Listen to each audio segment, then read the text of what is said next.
Osorno tiene una historia muy rica, eh, y sin duda está destinada a tener una historiografía rica, ¿ah? Sí, Digamos. sí, sí, por supuesto. O sea, eso es Estábamos como una conversando, frase, una frase como no, no, para partir, pero ¿no? es lo que decíamos con Natalia hace 5 minutos. La U ha cambiado mucho, pero la ciudad ha cambiado aún más. Sí. Hace 15, 20 años esta ciudad era todo gris, fome, no había nada, no había ni un lugar para salir, no había restaurantes buenos. Hoy día es impresionante. Impresionante la dinámica que se ha instalado en Osorno desde hace 10, 15 años. La ciudad de los toros.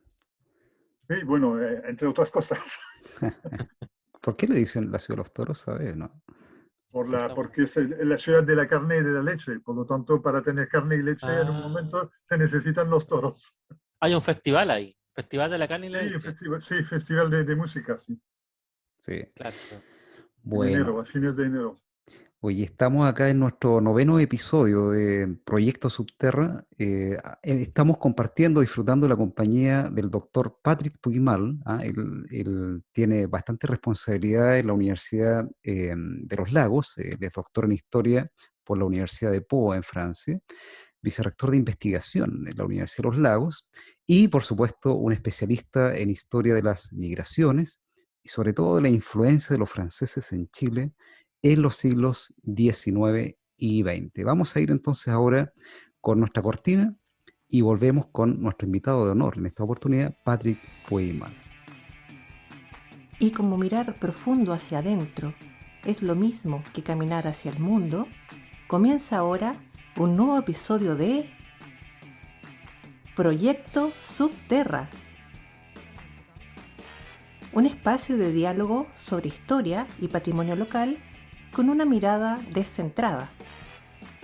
Por supuesto, con nuestros panelistas descentrados, Alex Ovalle, Natalia Urra, Francisco Betancourt y Víctor Brangier.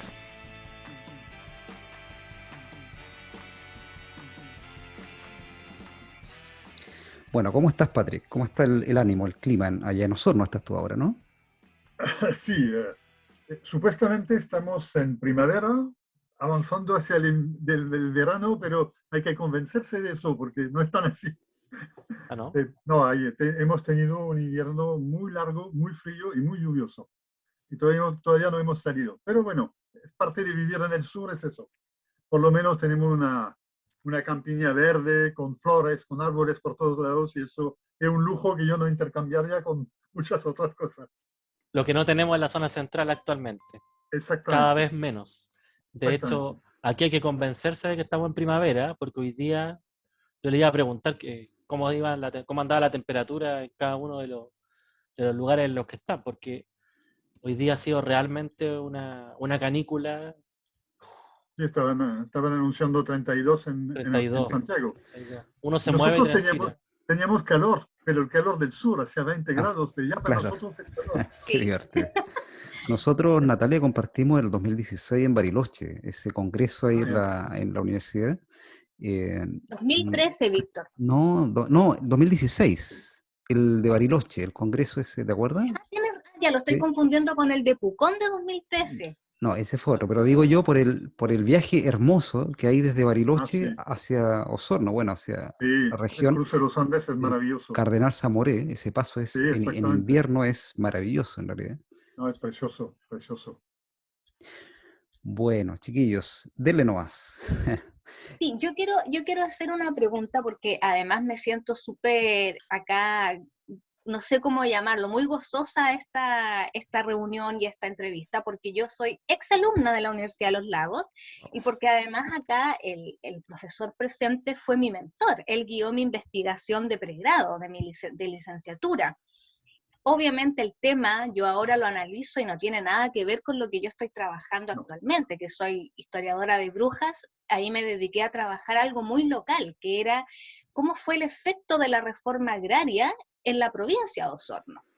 Y recuerdo que en ese momento hice una cantidad de entrevistas porque no había mucha documentación escrita, ya no había mucho papel, por decirlo de alguna forma, y lo que hay, lo más seguro es que se concentre en expedientes o archivos santiaguinos. Entonces, en ese momento hice muchas entrevistas, conocí mucha gente, tanto que estaban a favor como en contra de la reforma agraria. Pero, ¿por qué hago este pequeño comentario? Porque yo sé que después de que mi generación se tituló allá el año 2005, la universidad había comenzado, y concretamente el profesor Patrick con otros compañeros, habían comenzado con un proyecto de crear un archivo local. Un archivo que nosotros los estudiantes nos pudiéramos sentir identificados y no tuviéramos que estar constantemente pensando en que es que como no tengo fuentes, tengo que viajar a Santiago, cuando en realidad, como decías tú, Víctor, la riqueza de la historia sureña y concretamente de estas universidades y de estas localidades, ya sea Puerto Montt, Valdivia, que en ese entonces eran una sola región, cuando yo estudiaba eran una sola región, después vino la división. Entonces, por lo mismo, yo lo que le quería preguntar acá al profesor era cómo se fue construyendo y por qué, más allá de nuestras demandas como estudiantes, se decide crear un archivo local. Bueno, por dos razones. Primero, la que tú indicaste, que si queremos tener estudiantes en historia que se orienten hacia un trabajo de investigación, tienen que tener el material para poder trabajar. Sería ridículo, siendo Universidad de los Lagos, que tiene un perfil de estudiante, un perfil socioeconómico relativamente bajo, decirles que para estudiar tienen que viajar cada mes a Santiago o no sé dónde, es imposible. A nivel de finanzas, a nivel práctico, es totalmente imposible. Entonces, había que, si queríamos desarrollar la investigación, teníamos que tener la documentación original en el lugar. Y lo segundo es que a partir de las entrevistas que hizo Natalia y que hicieron muchos otros estudiantes, nos dimos cuenta que había mucha documentación durmiendo en casas individuales, en instituciones, y a veces pudriéndose, porque nadie la cuidaba, estaban en lugares húmedos, lo que no es difícil en esta región, y por lo tanto se estaba perdiendo un patrimonio documental que era muy, muy relevante. Entonces, fueron esas dos razones.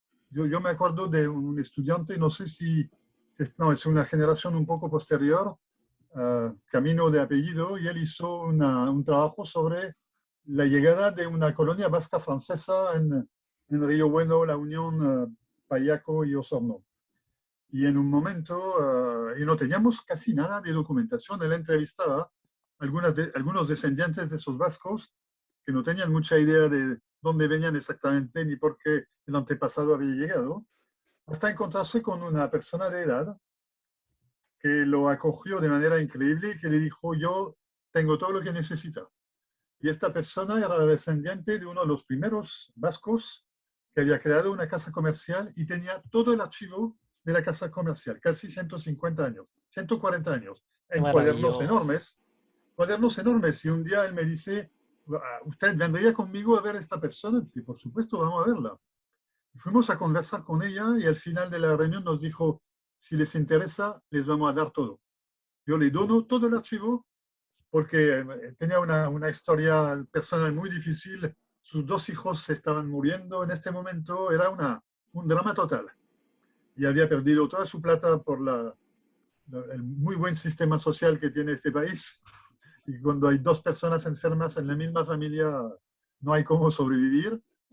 Entonces ella iba a vender la casa para poder financiar todo eso y nos dijo, no, a mí me ayudan de dos maneras, me ayudan a salvar este patrimonio y me ayudan porque este patrimonio va a servir a otros cuando no va a servir a mis hijos.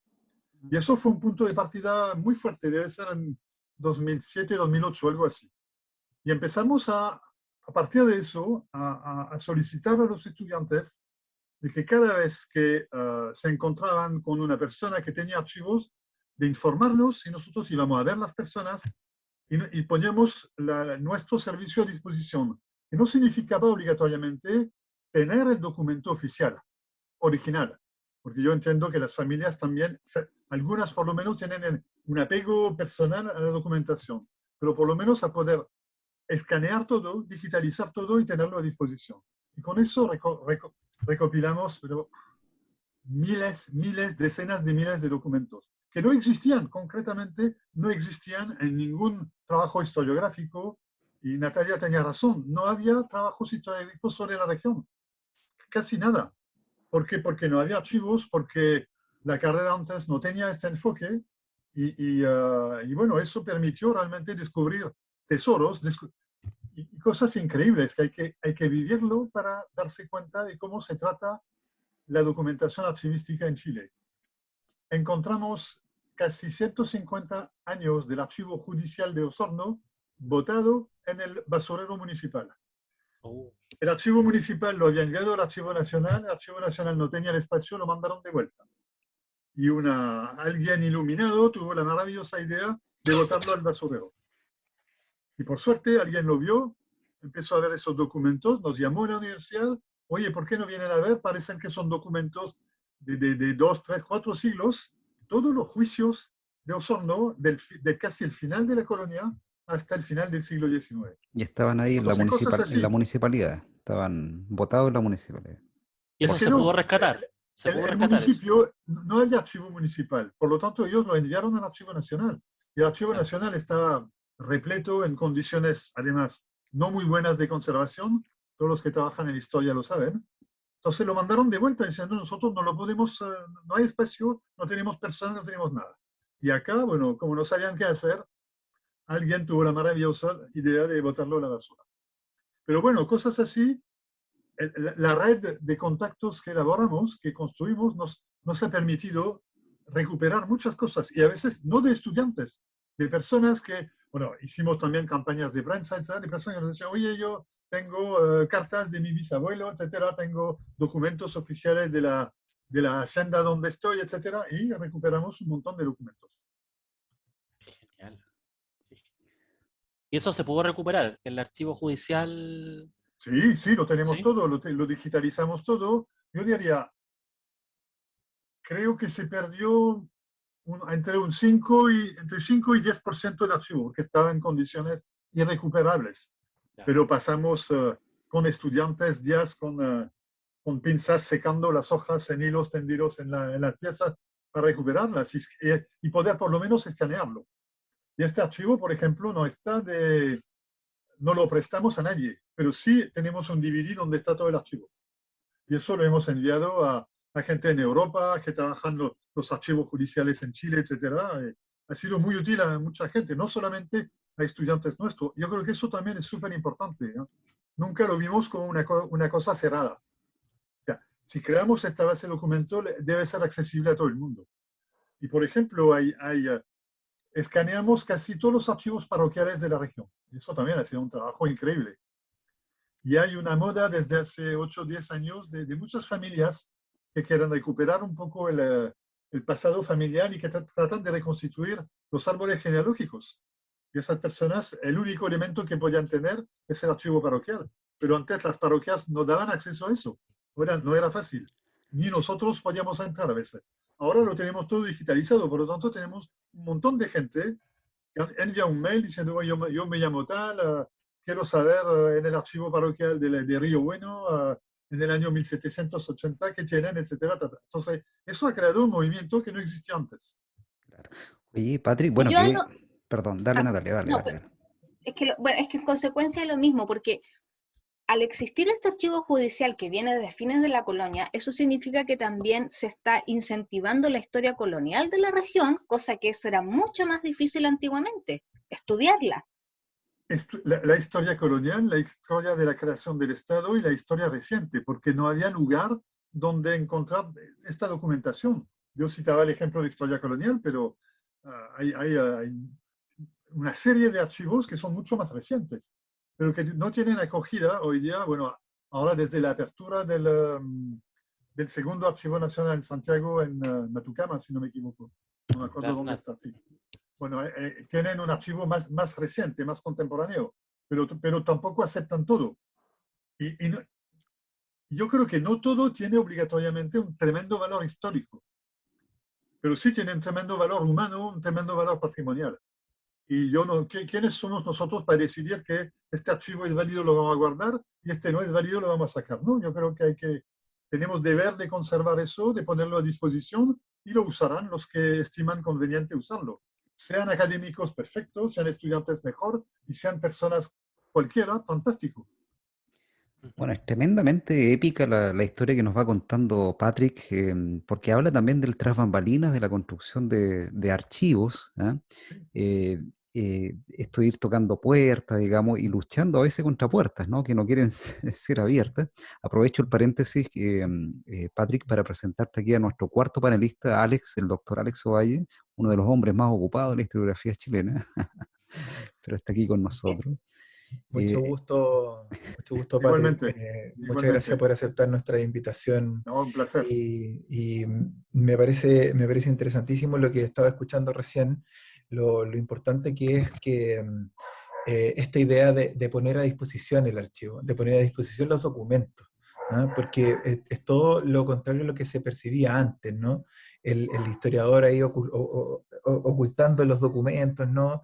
Los datitos que tenía, poniendo la mano para que nadie supiera qué es lo que estaba haciendo. En cambio ahora el pensar de que los archivos son individuales o que son solamente para, entre comillas, como para explotación personal, está muy, ya, afortunadamente ya está cayendo esa percepción, ¿no? Esa idea de que el conocimiento va a pertenecernos a todos, creo que es el futuro finalmente. Y eso Sí, además de brillante en términos intelectuales, también es muy generoso, ¿ah? En términos de cómo nosotros vamos construyendo la sociedad, a mi modo de ver. yo creo que generoso puede ser, pero yo utilizaría el artículo ético. Porque yo no veo por qué un historiador, brillante o no, debería esconder, debería no comunicar su documentación a otros colegas. Además que dos historiadores nunca van a entender exactamente lo mismo, el mismo documento. Lo van a interpretar de manera distinta porque lo utilizan en investigaciones distintas. Por lo tanto, esconderlo ya no somos Barros Arana, Vicuña Maquena o Medina que escondían todo. Y está bien, yo pienso que si hubiésemos vivido en esta época, hubiéramos trabajado igual. Tampoco, pero bueno, ya se terminó esta época y qué bueno, y qué bueno.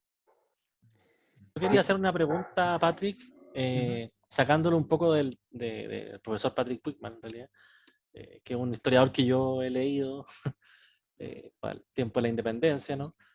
Sacándolo un poco del tema de los archivos locales o regionales, que en todo caso es apasionante el tema, pero sí relacionado también, yo creo, un poco con la localidad y con la difusión. Yo me acuerdo que por allá, cuando yo estaba estudiando la licenciatura en Historia, por allá por el año 2004, haber sido 2003, 2004, 2005, haber sido, prendo la tele, no conocía a muchos historiadores en ese momento de nada. Con suerte sabía de Sergio Villalobos, quizá, y algún otro nombre. Prendo la tele, Canal 13. Yo ya estaba interesado por el periodo de la independencia y me encuentro con un programa que me llamó la atención y que lo vi varias veces, que se llamaba algo así como La Huella de Bochef. Así se llamaba. Eh, qué interesante. Entonces a mí lo que me gustaría preguntarle, digamos, es eh, ¿qué logró vincular, digamos, digamos, de un itinerario concreto, geográfico, de un personaje que lleva nombres de calles de Chile, pero que no, hasta ese programa, de hecho, nadie conocía mucho nada? ¿Qué logra vincular de esa aventura personal con la historia local? Porque yo recuerdo que, digamos, el programa estaba ambientado en una serie de peripecias y de lugares precisamente de la región de Osorno que Bochef pasó, digamos. Entonces, y también qué cosa del paso de un francés nos puede aportar, digamos, para comprender un proceso tan importante como la construcción del Estado y, en fin, ¿no? No sé qué le evoca ese programa. A mí me evoca muchas cosas.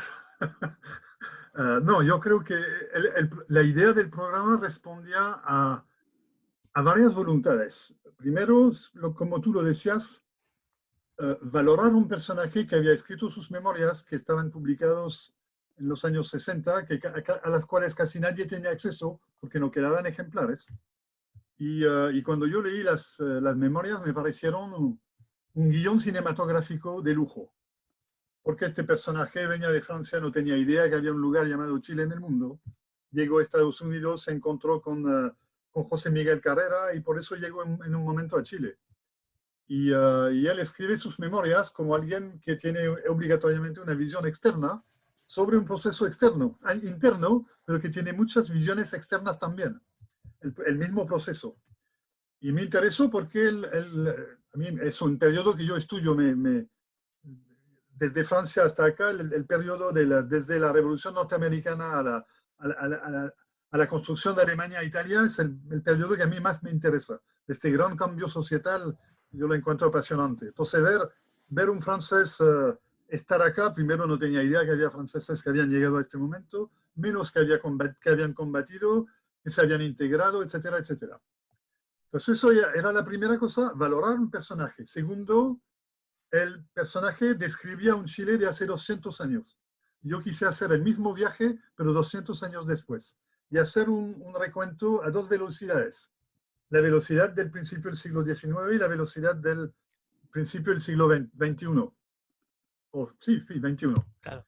Y eso fue súper interesante porque lo construimos en base a documentos archivísticos, pero también en base a entrevistas, a encuentros. Y claro, una parte importante se sitúa en el sur, pero igual fuimos a los Andes, recorrimos gran parte de Chiloé, la guerra a muerte en Conce, etcétera. Después el sur, la toma de Chiloé, simplemente porque este personaje había recorrido este camino.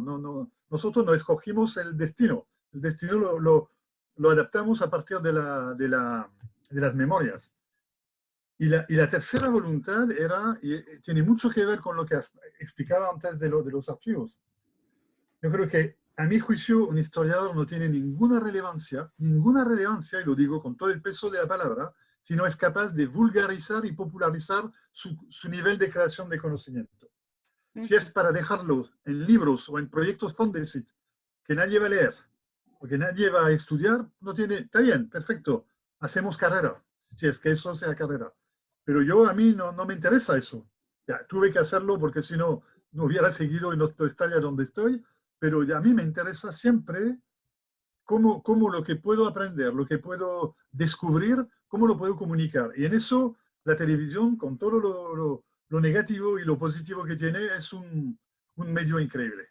A mí me impactó mucho después, durante años y todavía hoy, tú le decías, estamos hablando de la primera difusión en 2005, la segunda en 2006, y todavía en 2021, a veces me agarran en la calle y me dicen, pero usted lo conocemos, me escuchan, sí, Bochef.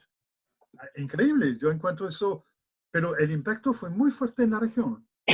Yo creo que es una región también que carecía de pertenencia, de identidad propia, y mucha gente se sintió identificada en eso, porque se mostraban los paisajes, se relacionaba la historia de hace 200 años con la actualidad, y eso para mucha gente, a eso sirve la historia también. Porque lo único que saben de historia es la lata que han visto en los colegios en general. Y es así. Entonces, mostrarlo de otra manera. Hicimos este programa, yo hice otro después, hice muchos programas de radio. Ahora estoy en un montón de podcasts, de programas, tanto en Argentina, en Perú, como en Chile. Pero eso es fantástico. Es otra manera yo creo que debería ser la manera, o una manera de popularizar la historia y mostrar una cara que no tiene la historia en general.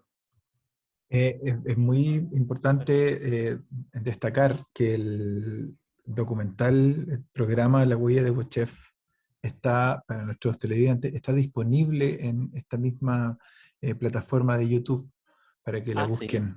Sí, acabo de chequearlo, y por eso que lo estoy, para que la gente que esté interesada, con la mención que acaba de hacer Patrick y Francisco, que sin duda, ¿no? Es muy importante esto de pensar que, claro, nosotros estamos generando conocimiento, y lo cercano que es lo audiovisual, para poder difundir, y que, claro, de pronto los profesores en la sala de clase utilizan mucho esto, Sí.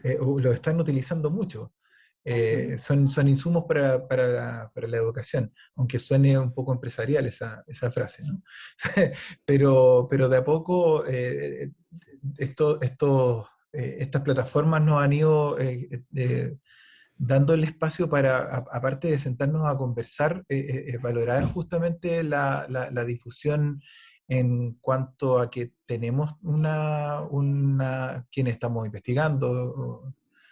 La otra vez conversábamos en otro capítulo de qué es lo que era ser investigador, o cuando uno decía qué es lo que era ser investigador. Estamos hablando de los archivos, lo bonito que es el archivo, el, el conservar, ¿no?, esa memoria que es de todo, que tiene que estar Sí, disponible para todos, y además justamente ver como decías tú, no hay dos historiadores que vean el documento de la misma manera, pero siempre es bueno plasmar esas visiones, ¿no? Me acuerdo de los documentales que han aparecido sobre el Mapocho incaico, por ejemplo, que ha sido sumamente interesante y que creo que se les ha dado muy poco espacio cuando yo se lo muestro. disculpa, hay ¿Sí? muchísimo material disponible hoy día en Chile.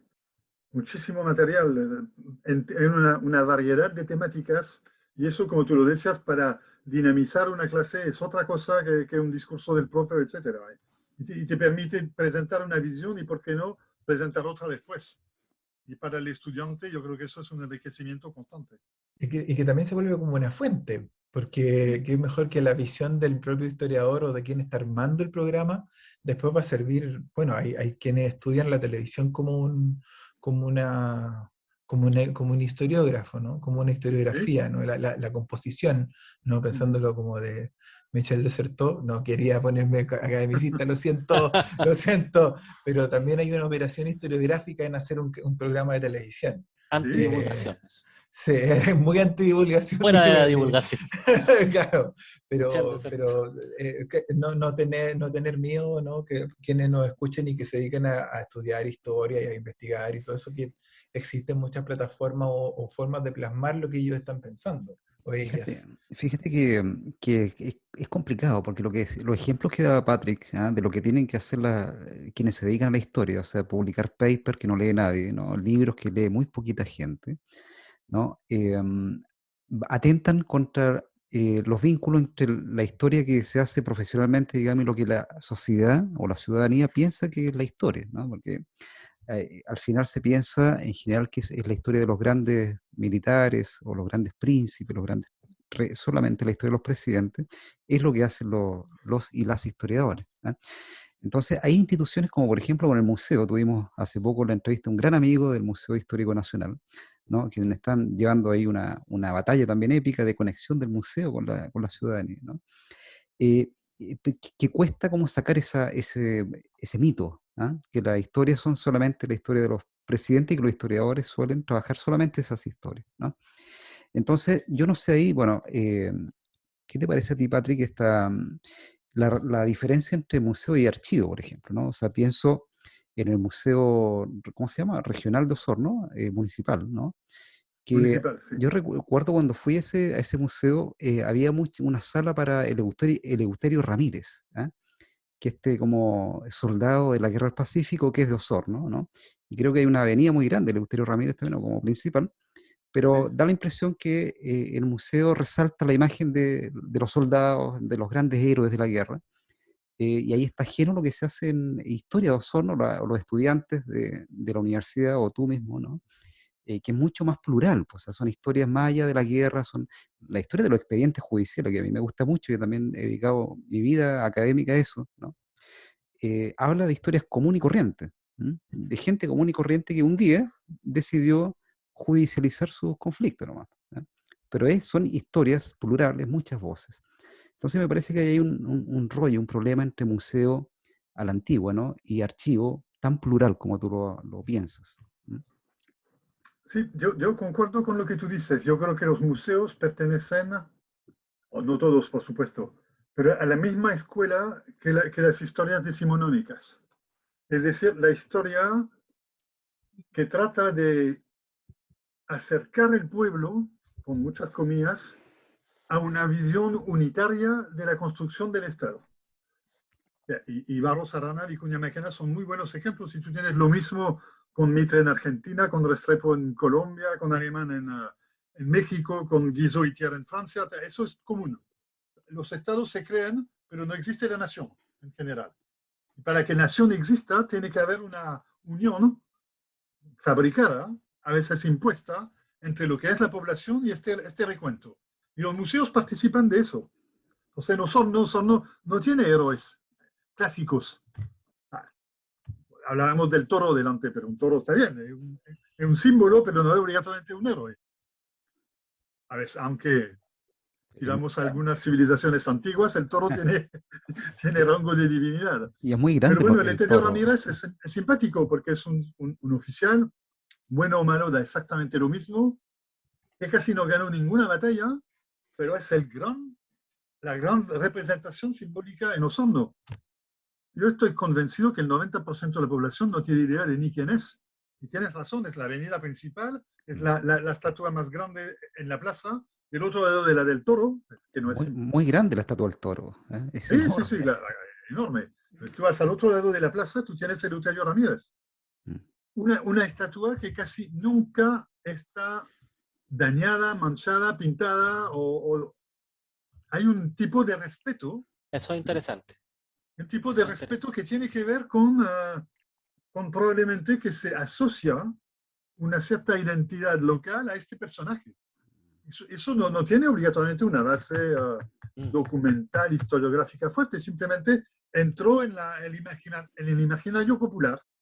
El principal colegio público de Osorno es el Eleuterio Ramírez y es un buen colegio que tiene casi 1000 estudiantes, por lo tanto no pueden no haber escuchado. Es muy difícil vivir en Osorno y no escuchar hablar de Eleuterio Ramírez, porque no hay dos.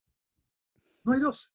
Entonces, pero claro, si vamos, tenemos estudiantes que han hecho trabajo sobre él y no con el afán de destruir al personaje, es ridículo. Pero que estamos frente a un oficial como cientos o miles de oficiales del ejército de Chile que no brilló más que otros, no fue peor tampoco que otros, pero no tiene ninguna razón propia Claro. para transformarse en símbolo, pero lo usan como un símbolo para identificar una región o una ciudad, o etcétera. Claro, el Y relato sigue que... siendo un personaje relevante, entre comillas. Claro, el relato que hay en el museo que uno puede ver como usuario común y corriente es que hay dos méritos, ¿no? Haber nacido en Osorno y haber muerto en la Guerra del Pacífico. ¿Ah? Exactamente. Porque de hecho hay una casaquilla de él, que supuestamente es la que trajeron del norte, ¿no? Que tiene un hoyito, parece en el corazón, que es donde entró la bala y lo mató. Sí, sí.